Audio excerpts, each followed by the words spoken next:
Welcome viewer, I am Murugan S. This video tutorial describes how to delete temporary files and folders in Windows 10. Right-click Start button. Click Run.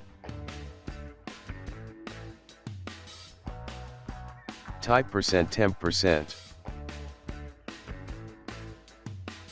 Click OK. Click View tab. Check Hidden Items.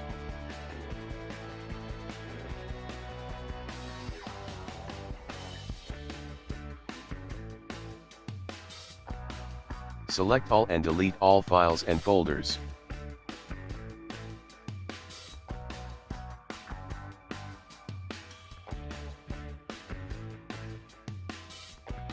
Click Yes.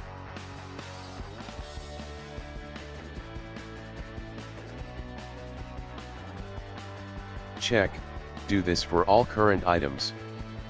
Click Skip.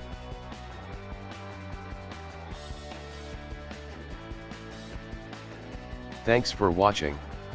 I hope this video tutorial helps to solve the problem.